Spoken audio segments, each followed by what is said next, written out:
And we are live.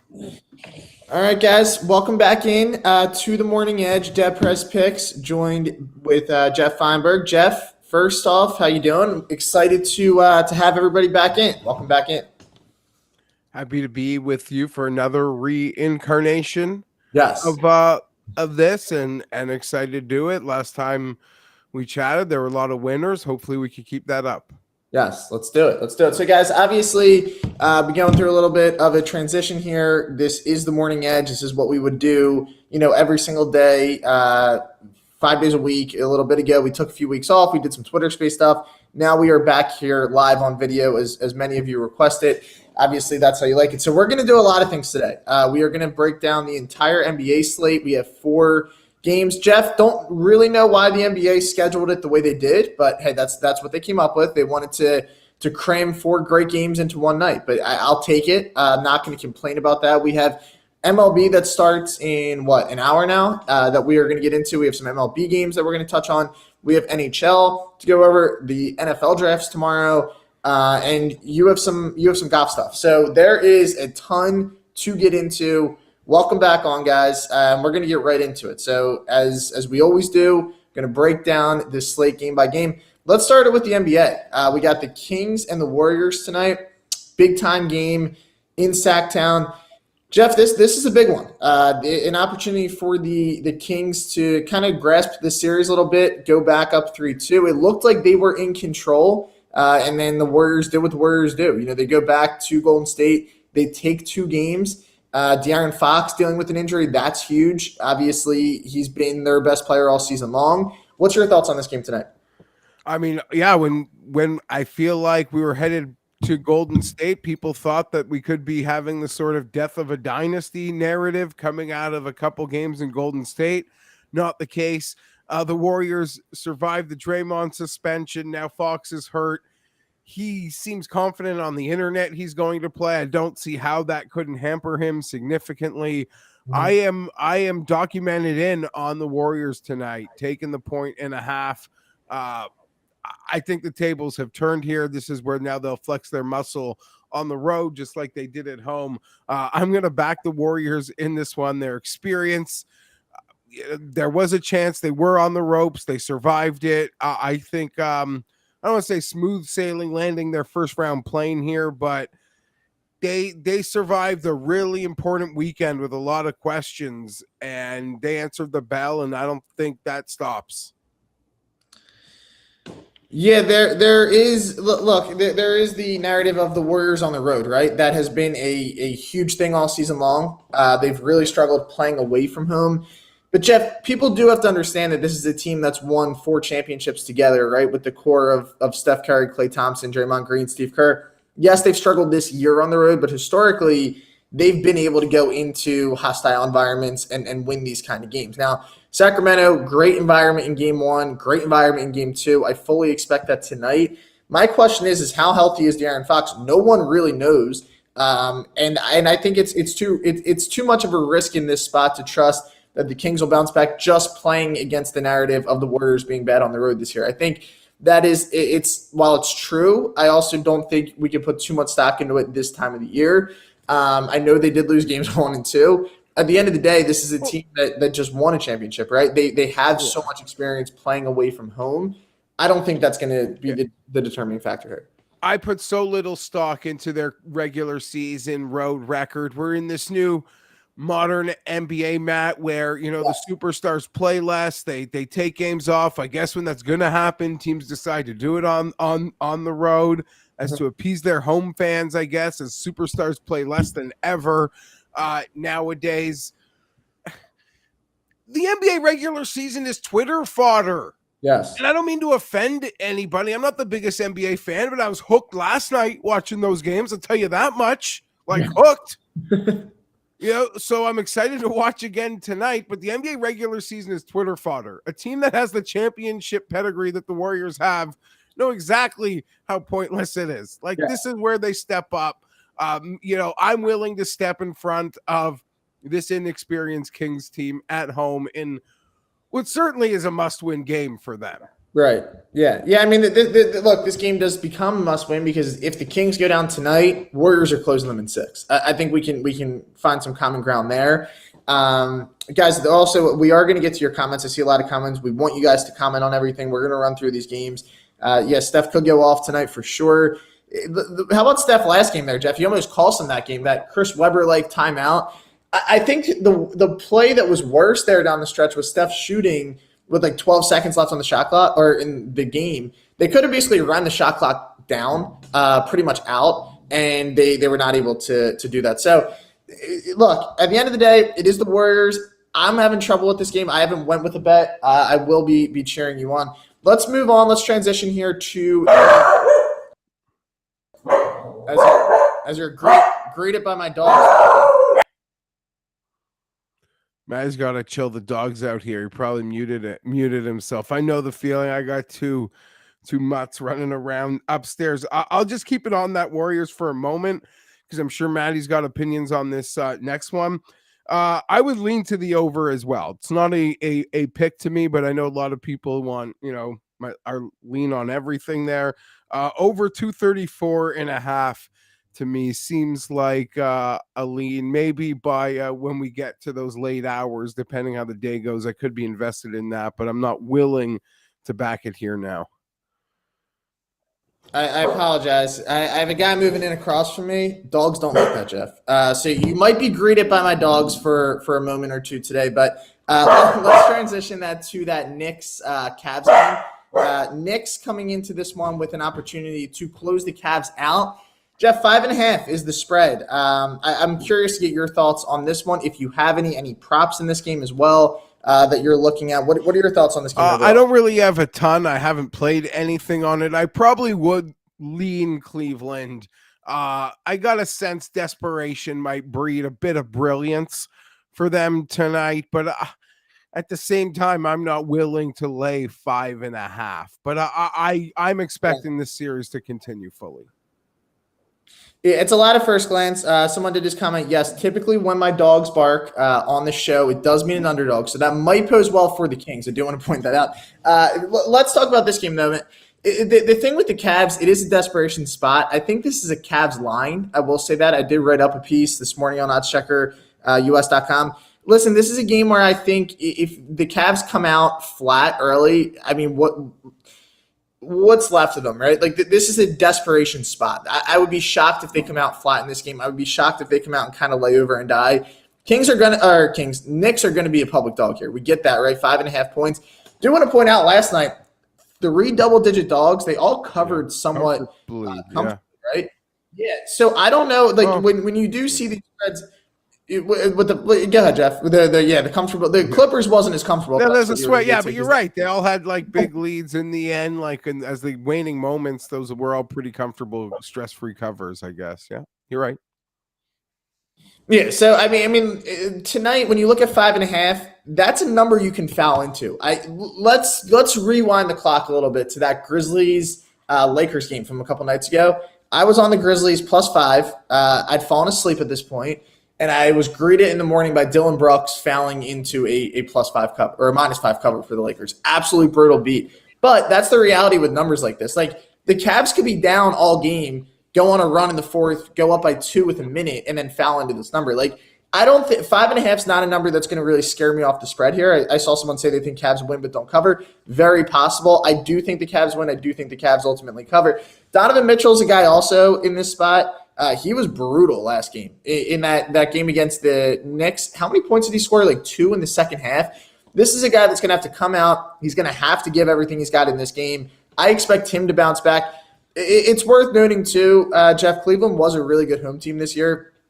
When they played their best basketball, it was on their home court, 31-10 at home during the regular season. I think they win this game. I think the Knicks close them out in 6 in the Garden. That's my prediction of the series. But I think the Cavs stay alive tonight. I disagree with none of that. Great home team, very solid defensive prowess. They're very defensive, efficient ball club. I think it shows up. I like that. And yeah, this will be got to comment. This should be the game of the night. I agree. I think that this could be the best game. Give the Knicks a lot of credit to the guy there on your guys' screen, Jalen Brunson. This is a guy who, ever since his college days, I think has been a little underappreciated, right? I was critical of the signing when he signed with the Knicks. Max guy, and it's funny because they wanted Donovan Mitchell, right? Like that was the guy that they wanted. Instead, they went with Brunson. One look at the Mavs. Look how much of a step back. They didn't even make the play-in this year, Jeff, in the absence of Brunson. Obviously, a huge part of that. This is a spot that I do think tonight, as much fun as the Knicks have been, and I do want to point out too, the NBA, Jeff, so much better when the Knicks are good. I mean, it's like that narrative of certain sports. College football is better when Miami and Florida State are good, and college basketball is better when Duke and Carolina are good. The NBA is better when the Knicks are good. That environment has been electric. I hope the Knicks win this series. I just don't think that they do it tonight. All right, let's move it along. Lakers and Grizzlies, big time game tonight. Another game where the road team is a chance to close out the home team, and they're the lower seed. Lakers were favored. I do want to point that out coming into this series. So from a betting standpoint, this is not an upset. From a numbers standpoint, of course, it is. Jeff, do you have any thoughts on this game? Any props, sides that you're looking at?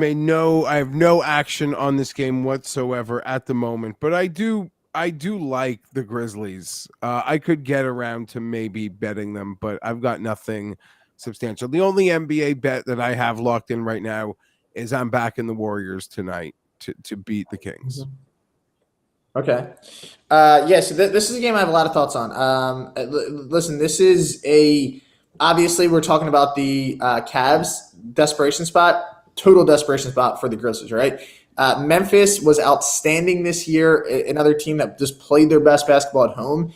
They were the best team in the NBA, 35-6 at home this season. The Lakers were sub 500 on the road.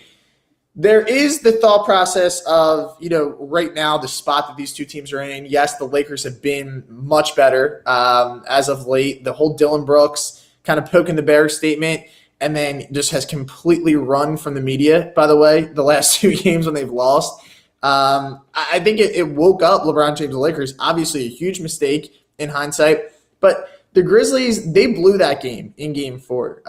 They were up by, 7 points with 5 minutes left. You have to be able to close the team out on the road. I think the inexperience of this team has showed up this time of year, not only off the court with some statements, made by Dylan Brooks, but just the actual play. When you have a 7-point lead on the road last 5 minutes, they haven't been able to close out. I do think they bounce back though tonight. I do think that they win this game tonight. This series extends, and this is very similar to the Knicks. I think if it goes back to LA in 6, I think the Lakers win the series. But this series is very much alive. I think a lot of people are writing off the Grizzlies a little bit prematurely. I would say that in this spot. So I think this is a series that is very much still alive, and I think there's a really good chance ultimately that the Grizzlies still win this series. You get this game tonight, you go into LA and pull off a win. Obviously, you're giving yourself a chance down the stretch. All right, final game of the night, Jeff. If you have any thoughts on this one, I'll give you guys my thoughts on this. The Bucks and the Heat. This series has been by far the most surprising of any series. Right, 3-1. The Bucks are up. The Heat are up. The Heat are up 3-1. They're minus 140 to win the series. So the Bucks are still giving the Bucks a pretty good chance to win this. Do you have any thoughts on this game tonight, or any thoughts just on this series? I mean, just to take off yesterday, all those big underdogs covered. I'm pretty shocked at how this one has played out. I don't really feel comfortable with these sorts of spreads in the NBA. So this is a total stay away from me. It's a big spread. It is a big spread. There's no doubt about that. And these spreads last night, like I said, when I was breaking down the games, because I had the Clippers last night and the T-Wolves, and it was almost like these look too easy, right? Like a playoff spread at 10 or 12.5, 13.5, whatever the Clippers closed at. That almost looks a little too easy. Sometimes it kind of moves you off the game. This is a spot though where I do think the Bucks just completely roll in this spot. I mean, I think this game could get ugly for the Heat. I know that the Heat have been the better team in this series. Clearly, they're up 3-1. But with all that said, and the fact that they're plus 11 tonight, something's off. The Heat does look too easy going into this game tonight. And now I'm getting 11 points with Jimmy Butler, who just had the best game of his career, right? And this Heat team who's high flying at the moment. I think something's a little bit off here. it's giving me a Bucks blowout kind of vibe. So that's a spot that I'm in for this game. On the screen, guys, you see my prop of the night, Jimmy Butler under 29.5 points. I can't wait for the comments on this one. Listen, what did he score last game? I don't know his exact total. I know it was a lot. That's where I'll cap it at. Anytime you have a game like that where someone goes crazy, has that career game, the narrative is always going to be, oh, he's just going to do it again. From a betting standpoint, guys like ourselves, Jeff, we got to think a little outside of the box. Is he able to come out tonight and do it again? Maybe. Jimmy Butler has been outstanding in this series. All I'm willing to say and risk is that he does not do it again. And I don't think that's a crazy statement here. He comes out, they slow him down a little bit. Listen, the Bucks defensively, they have to figure it out. Typically, teams play with more energy at home. And again, this is a spot where I think the spread is saying it could be a Bucks blowout spot. I could see the Bucks being up huge in this game, and then at the end of it, Jimmy Butler doesn't play much in the fourth. Something like that also kind of helps us get there. 56 points. Wow, that's a lot. That's a lot of points, Jeff, in a game. Will he be able to do it again? I don't think so. Yeah, don't take the over on Jimmy tonight. Someone said so take the Jimmy over tonight. Yeah, I would not do that. 29.5 is, just for reference, like his numbers, his line is usually like 26 or 27. So it's getting inflated, and one game means nothing in this spot. So it's an inflated line tonight. I think this is a really good spot to take his under. And ultimately, if I had to take a spread in this game, I'm going with the Bucks. Jeff, we got some MLB to shift into. The MLB game start in now, a half hour. So let's get to it. Yes, it is very scary. I do see the comments. I know you guys aren't going to love this play. It's a scary play. If you don't want to take it, you don't have to. It's going to win, though. I promise you that. People are looking forward to sitting watching the game, cheering against him, I guess. But I'm all about fading the big game. Yes. Yeah. Well, exactly. That's what I'm saying. You get it, right? That's kind of in our job. That's what we do. We try to go against the narrative. It looks easy. He just did this. He just did that. I don't think he'll be able to sustain that kind of success. Jeff, let's shift gear to the MLB. We got some MLB to talk about. What do we got? I'll start us off in the opening game here that, as you mentioned, goes off in a little over a half hour time. Last Wednesday when we were hanging out, Matt, we mentioned that, oh man, let's just blindly play for avoiding sweeps on getaway days. And It was a fantastic strategy last Wednesday. I think it crushed maybe 3-1, 4-1, something great. But I'm stepping right against what I said I was going to do a week ago, right here with the Reds going for a sweep of the Rangers today. Ashcroft, he doesn't give up the long ball at all. I do worry a bit about the walks, but the undisciplined Rangers probably isn't a concern for me. An early start time in Cincinnati today. I'm going with Ashcroft. He keeps that ball in the park. Reds, they're sweeping the Rangers early. That's how I'm starting my day. Wow. 2 wild wins by the Reds, by the way. On Monday night, I had them first 5, and there's no worse feeling in sport. Well, there's probably some, but this is a bad feeling in sports betting. When you take a team first 5 and you look up and you see, okay, they lost first 5, but they came back to win. Last night, what were they down, 7-0? Real deflating loss for the Rangers last night. Yeah. Yeah, it's tough. I will say, Jeff, I am on the Rangers first 5, so this is where we're opposite, but we also could both win. Yeah. So, there is a possibility that we come out there and both perform. The Reds, when was the last time someone did ask that the Reds sweep? It couldn't have been that long ago. They're not that bad. I feel like the Reds sweep people. It's the MLB. Teams sweep all the time. It is a little scary, right? Obviously, the Reds team coming out, do they get a sweep? My bet, though, is the same thing. The Rangers are 2-0 this series in the first 5. So it's possible that we do it one more time. We get the Rangers first 5, and then Cincinnati wins the game. That has happened in the first 2 games. So I won't be surprised at all if we see that again. John Gray getting the ball versus Ashcraft, as you mentioned. That should be a pretty good matchup there. An early winner that I am going to send out, the Yankees and the Twins. All right, so I'm looking at this game, and I'm putting my money on the Yankees. Do you know the last time the Twins won a series versus the Yankees? It was a very, very, very long time ago. I think it was over 20 years, I believe. I think Byron Buxton last night said he was like 4 years old. The last time that the Twins, not swept, won a series versus the Yankees. Now, they both play in the American League, so they play. Pretty wild stat there. But, yeah, this is a spot where I do feel as if the Yankees bounce back. You got Domingo Germán out there today. Hopefully no sticky stuff on the glove, no situations like that. Kenta Maeda, though, getting the ball, and this is really the reason that I'm fading the Twins. Maeda getting the ball today for the Twins. He's struggled this year. I am 0-3 personally fading Maeda. He is 0-3 on the season with a 4.15 earned run average. He's really struggled to keep guys in the yard. 3 home runs already this year.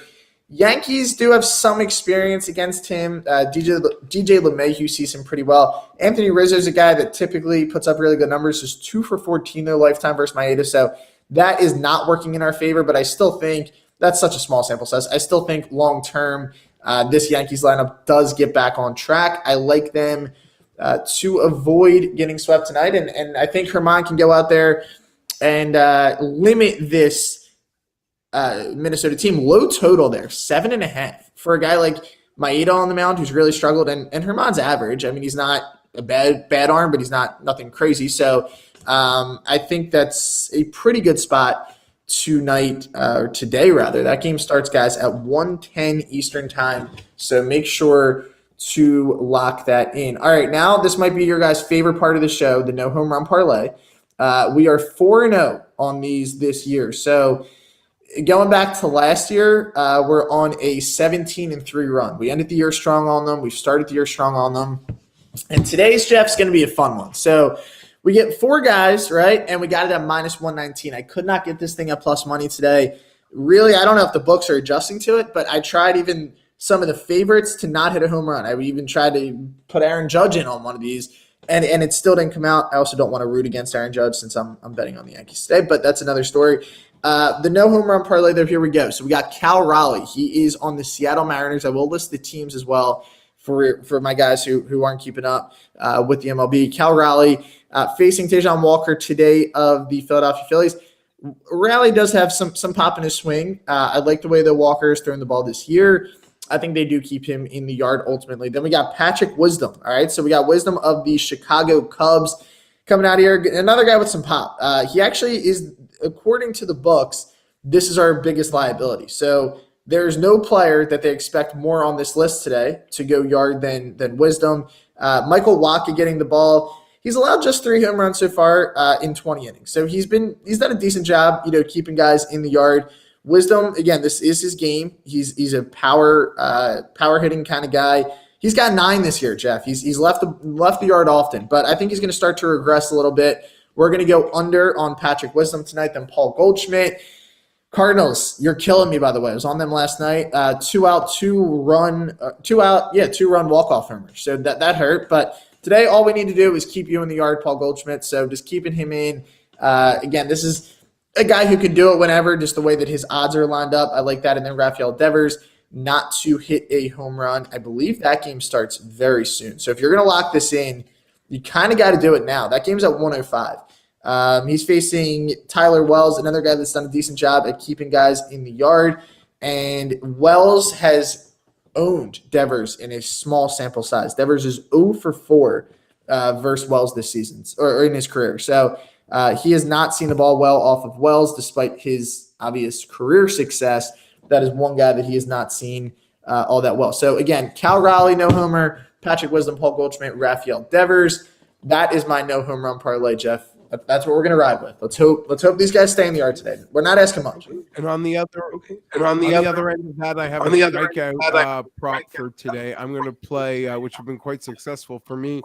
Logan Gilbert of the Seattle Mariners today, over 5.5 Ks, -135.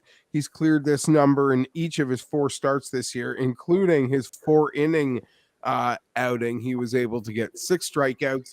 He's got over 28. He's got 28 strikeouts in about 20 innings this year. Gilbert. He's going up against your Phillies today, who can have a tendency to be a little swing and miss there. So Logan Gilbert over 5.5 Ks minus 135 is my K prop today. I like that. K props have been good, Jeff. So I'm all in on that. And hey, my Phillies strike out a good amount. So I have no problems with doing that. Someone asked in the comments, and we've talked about these before, the Nerfies, the no runs. People loving these. So I'll deliver one. All right, we're gonna get one out that I do like. Let me just double check the line on this because I don't want to give you guys one that's like minus 160, and then you look up and you're like, well, that was not worth it. But there is one that I do think will get home, and it's going to be a little scary because let me see, first inning it's only minus 120. That's not awful. D-backs and Royals, no run first inning. That's the one of the day. Zach Gallen on the mound for the D-backs. If you haven't watched Zach Gallen this year, he's a guy to keep an eye on for Cy Young. He has been absolutely lights out. Kansas City couldn't hit a beach ball. I think me and Jeff could go out there and get 3 outs against them in an inning. You don't have any faith, Jeff? No faith in 3 outs? Right. I think we can get them to roll over on a couple. But with that's where we're going. And then Ryan Yarbrough on the mound for Kansas City is a former Tampa Bay Ray. Solid arm, not a great arm, but against an Arizona lineup that's good. Not great. Give me the value there. I think minus 120 is kind of a steal of a line for that game. So that is where we will go. So that is the no run first inning bet of the day. Just a little fun one to add on. All right, guys, we got about 5 minutes here left to kind of get through. NHL, we're going to get into a little bit of that as well. Just going to kind of graze over these games, Jeff. I don't have any play on this Bruins-Panthers game. Do you have any thoughts on this series or this game It tonight? ends tonight, and it probably, you could probably, I don't think the Bruins are such a big favorite. Laying the goal and a half probably doesn't get you much. You might need to lay 2.5. So there's nothing really there for me, but that series will end. I agree. I think it ends tonight. Boston's Boston, right? I mean, they're just way better than Florida. Florida was able to go in, take a game, but Boston did what they needed to do on the road, get some big wins, and now they're in a spot to close it out. Avs and Kraken. This has been a good series. This is one I've been very locked into. Kraken are a fun story, right? New team. They've performed really well. Do you have any thoughts on this game? So many subplots with the Avs, from Makar to some weird incidents in the hotel. I mean, there's a lot of tentacles on this one, but I got no bet. I would lean back to the Avs. I think Avs -1. Obviously, you'll have to sip a little more juice, right, than you would if you go with the puck line there at 1.5. But obviously, a little more security if they, it was, I think, game 3 that they won by 1, or I forget the one time, we had the -1. They ultimately won the game by a goal, and, no harm, no foul. Obviously, initially, you do have to sip a little more juice, but ultimately, I think it gets there. Playoffs wide open this year, as it typically is in hockey. I told you before, Jeff, going into the playoffs, I have $100 on the Maple Leafs to win the cup. I win 1,000 if they win it.